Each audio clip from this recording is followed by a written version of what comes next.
Hi friends, good morning. Today nice day. మా madam night జీతం ఇచ్చింది, నాకు సాలరీ ఇచ్చేసింది. ఇదిగో 20, 40, 60, 80, 100, 120, 140, 160, 170. ఈ 10 వచ్చి నా సేవింగ్ డబ్బులు. నేను నీకు లాస్ట్ వీడియోలో కూడా చెప్పుంటాను నా సేవింగ్ 10K. ఎందుకంటే లాస్ట్ మంత్లో కూడా నేను 10 ఎత్తి పెట్టాను.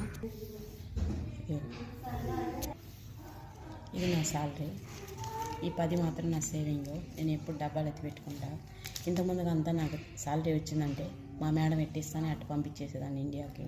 కానీ అందరికీ ఒక మాట రిక్వెస్ట్ చేసుకుంటున్నాను, ఇంటికాడ ఉండే వాళ్ళకే ఈ వీడియో. ఇక్కడ మేమేదో హ్యాపీగా ఉన్నామని, ఏసీల్లో ఉన్నామని అలా అనుకోవద్దండి. దినదిన గంటం ఇక్కడ మేము ఎలా ఉండామనేది ఇక్కడ ఉండే వాళ్ళకి మాత్రమే తెలుస్తుంది.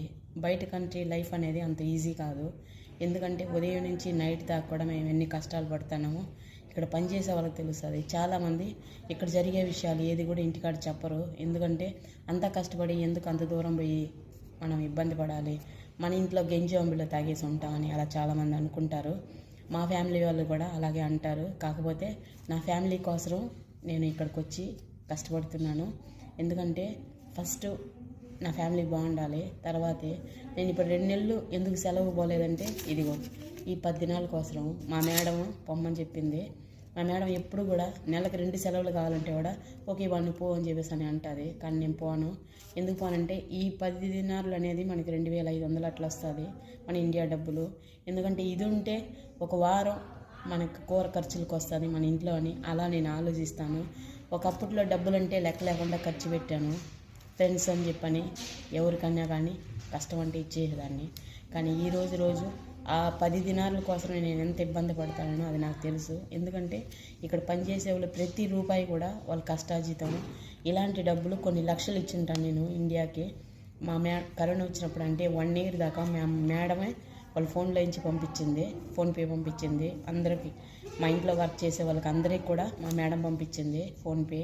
ఎందుకంటే మాకు ఇంటర్నెట్ ప్లస్ వచ్చి మాకు సాలరీ కూడా మా మేడం ఫోన్లో నుంచి 1 year దాకా తనే అలాగా ట్రాన్స్ఫర్ చేసింది. ఎందుకంటే ప్రతి విషయంలో కూడా తను మాకు ఫుల్గా సపోర్ట్ చేస్తుంది. కాబట్టి ఈ ఇంట్లో నేను 17 years ఎలా పనిచేశానని అందరికి అనిపిస్తుంది.